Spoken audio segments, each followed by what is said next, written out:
Baik anak-anak, sekarang Ibu akan menjelaskan mengenai tokoh pahlawan nasional, mulai dari segi karakternya hingga perjalanan hidupnya.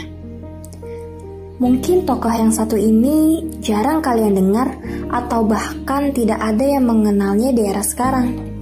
Karena memang ada beberapa kejadian sehingga tokoh ini tidak dapat kalian temui secara terang-terangan. Untuk kenal lebih dekatnya, Ibu akan memberikan sebuah tayangan mengenai perjuangannya khususnya dalam dunia pendidikan. Mohon simak baik-baik ya, agar kalian dapat mengenal beliau sehingga kalian dapat meneladani sikapnya.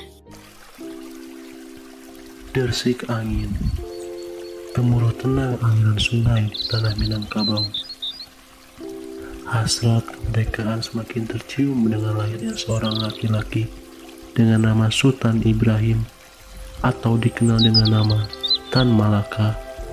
Lahir dari rahim sang ibu bernama Rangka Yosinah dan ayahnya bernama H.M. Rashad. Sang ayah bekerja sebagai pegawai pertanian di tanah milik Hindia Belanda. Pendidikan Tan Malaka sedikit banyak terjamin daripada anak-anak lain di desanya. Tan Malaka mencicipi pendidikan guru di sekolah yang didirikan oleh pemerintahan Belanda. Namun, semua ini tidak hanya berkat ayahnya saja. Kecerdasan Tan Malaka memang teruji. Dan alhasil, Tan Malaka berkesempatan bersekolah di luar negeri, yakni di Belanda.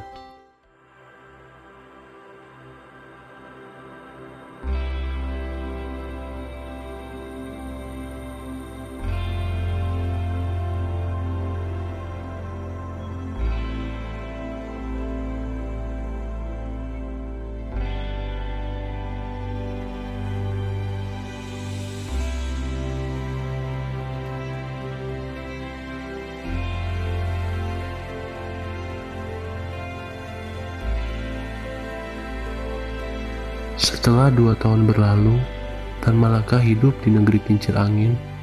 Tan Malaka mendapatkan banyak ujian.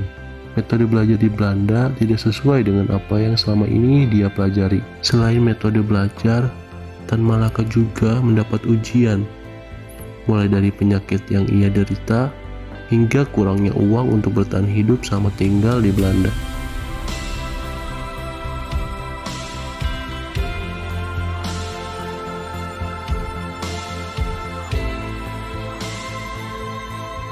Untuk mencukupi kehidupannya di Belanda, ia mengajar bahasa Melayu.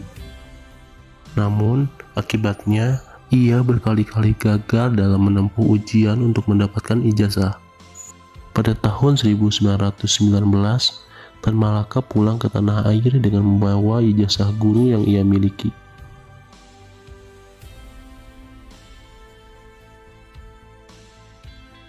Setelah sampai di tanah air, Tan Malaka bekerja sebagai guru pengawas dari sekolah perkebunan Delhi.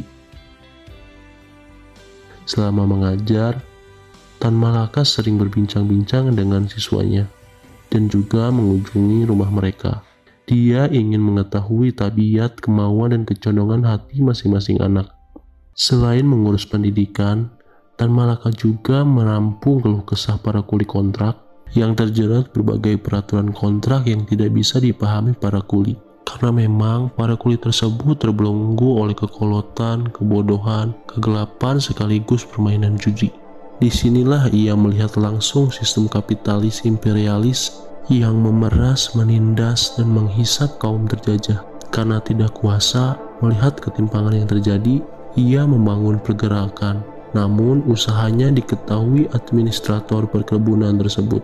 Kemudian Tan Malaka dimarahi. Hal inilah yang membuat Tan Malaka berhenti menjadi guru di perkebunan Delhi. Setelah berhenti dari perkebunan Delhi, Tan Malaka pergi ke Pulau Jawa. Tan Malaka mengikuti Kongres Sarekat Islam di Yogyakarta. Seusai kongres, Tan Malaka pergi ke Semarang dan sepakat untuk mendirikan sekolah rakyat bagi calon revolusioner. Jadi, awalnya Tan Malaka adalah seorang pendidik, bukan politisi. Tan Malaka menguraikan dasar dan tujuan pendidikan kerakyatan.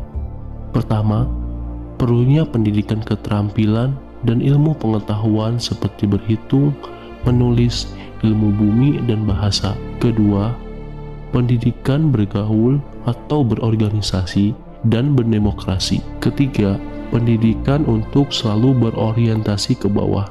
Menurut Tan Malaka, hasil proses pendidikan dinilai ketika para pelajar Indonesia mampu melebur dengan masyarakat kecil atau aktif terlibat dalam mengatasi permasalahan sosial yang membelit masyarakat kecil. Pelajar Indonesia yang cerdas adalah pelajar yang berempati terhadap rakyat kecil dan aktif mengangkat derajat masyarakat. Selain itu, Tan Malaka mengatakan pentingnya belajar memahami seseorang tidak perlu menelan mentah-mentah teori yang diperoleh dalam pendidikan. Jangan menghafal, tetapi juga memahami. Lebih dari itu, jangan terburu-buru mengambil keputusan. Berpikirlah dengan matang agar kalian tidak salah melangkah.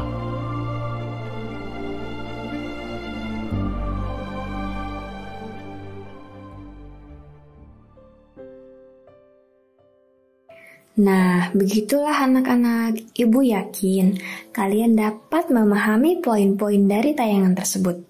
Baiklah, untuk pertemuan kali ini Ibu cukupkan. Tetap semangat, tetap menjaga kesehatan, dan terus terapkan protokol kesehatan agar dapat terhindar dari virus yang membahayakan ini. Selamat siang semua.